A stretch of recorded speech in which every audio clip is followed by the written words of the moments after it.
Hello friends, आज का जो टॉपिक है एक पोएम है जिसका नाम है tonight I can write the saddest line, जिसे पेब्लो नरूदा के द्वारा लिखा गया है, जो एक चिलियन पोएट थे जिनका जन्म 1904 ईस्वी में हुआ था और उनकी मृत्यु 1973 ईस्वी में हुई थी। ये जो पोएम है इसको पब्लिश करवाया गया था 1924 ईस्वी में। तो चलिए हम लोग पोएम को लाइन बाय लाइन समझते हैं। ठीक है, तो जो पोएम है इसका सेटिंग रखा गया है कि तारों भरी आसमान के नीचे स्पीकर अपनी प्रेमिका को खो चुका है और वह बुरी तरीके से उसका पश्चाताप कर रहा है, और जो वो तारों भरी जो आसमान है वो उसको याद करा रहा है। तो चलिए लाइन बाय लाइन इसको एनालिसिस करते हैं। Tonight I can write the saddest line. Speaker कह रहा है कि आज की रात मैं अपनी उन दुख भरी बातों को लिख सकता हूँ। Right, for example, the night is shattered and the blue star shiver in the distance. कवि कह रहे हैं कि रात जो है पूरी तरीके से बिखरा हुआ है। इसका मतलब कवि कहना चाह रहे हैं कि जब से मैं अपनी प्रेमिका से अलग हुआ हूँ तब से मैं पूरी तरीके से बिखर चुका हूँ। And the blue stars शिवर्स in the distance, और जो तारे हैं वो बहुत दूर बिल्कुल कपकपाते हुए नजर आ रहे हैं। तो इस लाइन से कवि का यह तात्पर्य होता है कि उसके जो प्यार था उसका जो प्यार था उस वक्त उन दोनों के बीच में जो लगाव था वो अब खत्म होने को आ गया है, जिस वजह से कवि ठंड पड़ चुके हैं और वह कांप रहे हैं। The night wind revolves in the sky and sings. कवि कहते हैं कि ये जो आसमान में ठंडी ठंडी हवाएं चल रही है तो मानो ऐसा संगीत गा रही है जैसे कि कोई दुख भरा उदास भरा सा संगीत गा रही हो। Tonight I can write the saddest line. फिर कवि यहाँ पे कहते हैं कि आज की रात मैं अपने उस दुख भरे बातों को लिख सकता हूँ। आई loved her and sometimes she loved मी। मैं उससे प्यार करता था और वो भी मुझसे प्यार करती थी कभी कभी। Through nights like this one I held her in my arms. आज की रात की तरह ही पहले भी रात हुआ करता था जब मैं अपनी प्रेमिका को अपनी बाहों में भर लेता था। I kissed her again and again under the endless sky. और उसे मैं बार बार किस करता इस खुले आसमान के नीचे, कभी न खत्म होने वाले आसमान के नीचे। मतलब कभी यहाँ पर ये कहना चाह रहे हैं कि ये जो आसमान जिस तरीके से वो कभी ना समाप्त होता है, उसी प्रकार से वो भी सोचते थे कि उनका जो प्यार है वो भी कभी भी समाप्त नहीं होगा, परंतु ऐसा तो वाकई में हुआ नहीं। She loved me some time and I loved her too. कभी कभी जो स्पीकर है वो कंफ्यूज पड़ जाते थे, वो कहते थे कि वो भी कभी कभी मुझसे प्यार करती थी and I loved her too, और मैं तो उससे बहुत ज़्यादा प्यार करता था। इस चीज़ का उन्हें हमेशा अब थोड़ा कन्फ्यूज़न होने लगा है, क्योंकि जब उनकी प्रेमिका उन्हें छोड़कर चली गई है। How could one not have loved her great still eyes. कोई कैसे भूल सकता है उनकी जो खूबसूरत आंखें थी, उनको कैसे भूल सकता है, और कोई कैसे है कि उससे प्यार ना करे, क्योंकि उनकी आंखें इतनी सुंदर थी। ये स्पीकर अपनी प्रेमिका के बारे में बता रहे हैं। Tonight I can write the saddest line. आज की रात मैं अपने उन दुख भरी बातों को फिर से लिख सकता हूँ। कभी फिर से यहाँ पर दोहराएं इस लाइन को।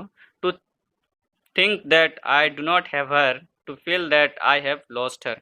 वह यह सब सोचते हुए इन सब बातों को कहते हैं और कहते हैं कि चाहे जो कुछ भी हो, अब तो मैं महसूस कर रहा हूँ कि मैं उसे अब खो चुका हूँ।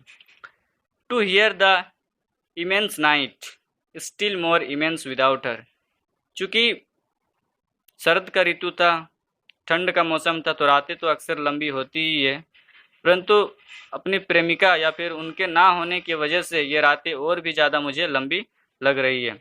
And the first falls to the song like dew to the posture. Posture एक घास का मैदान टाइप से होता है जहाँ पर सिर्फ मवेशी चरा करते हैं। तो उस मैदान पे जिस तरीके से ओस की बूंदें गिर रही है, उसी प्रकार से मेरी जो आत्मा है उस पर ओस की बूंदें गिर रही है। मतलब आंसू की जो बूंद है वो मेरी आत्मा पर गिर रही है। What does it matter that my loved could not keep her? पर इस बात से क्या फ़र्क पड़ता है, क्योंकि अब जो मेरा प्यार था वो तो अब मेरे साथ रहा नहीं। The night is shattered and she is not with me. और जो ये रातें हैं पूरी तरीके से बिखरी हुई है और वह मेरे साथ आज नहीं है। दिस इज़ ऑल, यह काफ़ी है, ये सब कुछ है। In the distance someone is singing in the distance. यहाँ पर स्पीकर कहते हैं कि कोई दूर गाना गा रहा है, दूर खड़ा कोई व्यक्ति या फिर जो चीज़ भी हो वो गाना गा रहा है, my soul is not satisfied, जिसे सुनकर मेरी जो आत्मा है बिल्कुल भी संतुष्ट नहीं है। That it has lost her, क्योंकि कवि क्या हो चुके हैं, अब अपनी प्रेमिका को खो चुके हैं। My sight search for her as though to go to her, my heart looks for her and she is not with me. कवि जो यहाँ पे जो स्पीकर है वो बार बार अपनी प्रेमिका को ही खोज रहे हैं, और उनका जो दिल है वो भी उन्हें ही बार बार खोज रहा है, परंतु अब वो उनके साथ नहीं है, अब वो उन्हें खो चुके हैं। The same night whitening the same trees, यह वही रात है जो चांदनी, चांद की जो चांदनी होती है उसका जो सफ़ेद चांदनी होता है वो पेड़ पर पड़ रहे हैं।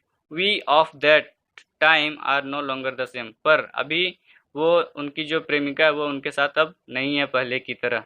आई no longer love her that certain, यह निश्चित था कि मैंने ज़्यादा समय तक हमारा जो प्यार था वो नहीं रह पाया, but how I loved her, लेकिन फिर भी मैं उन्हें प्यार करता हूँ। My voice tried to find the wind to touch her hearing, कवि यहाँ पर कहना चाह रहे हैं कि मेरी जो आवाज़ है वो हवा में ट्रेवल करे, या फिर हवा के द्वारा उनकी प्रेमिका के पास चली जाए और उन्हें सुनाई दे, वो उसे छुए। Another's she will be another's like my kisses before, यहाँ पर कवि थोड़ा सा जेलियस फील करते हैं, कहते हैं कि अब तक तो वो मेरी थी लेकिन अब मेरी नहीं है, अब वो किसी और की हो जाएगी, उनकी जो किसेस थी वो किसी और की हो जाएगी पहले की तरह जो मेरी थी। हर वॉयस, हर ब्राइट बॉडी, हर इन्फिनाइट आइज, ये सारी चीज़ें, उनका शरीर, उनका आवाज़, उनकी आँखें, ये सारे अब क्या हो जाएगी, अब ये सब दूसरों की हो जाएगी, क्योंकि अब उसे मैं खो चुका हूँ और इस चीज़ के लिए मैं पछता रहा हूँ। I no longer love her that certain but maybe I love her, फिर कभी यहाँ पर उस लाइन को दोहराते हैं, कहते हैं कि हमारा जो प्यार है वो ज़्यादा दिनों तक चल नहीं पाया, नहीं रह पाया, परंतु यह तो फिक्स है कि हो सकता है मैं अब भी उनसे उतना ही ज़्यादा प्यार करता हूँ। लव इज सो सो, प्यार जो होता है बहुत ही कम समय के लिए होता है। फॉरगेटिंग इज सो लॉन्ग, पर भूलने के लिए उसे बहुत लंबे समय की आवश्यकता होती है। कभी यहाँ पर जज्बाती होकर कहते हैं कि प्यार जो है छोटे समय के लिए होता है, परंतु उसे भूलने के लिए ज़िंदगी में बहुत सारे समय की आवश्यकता पड़ती है, बहुत लंबे दिनों की आवश्यकता होती है।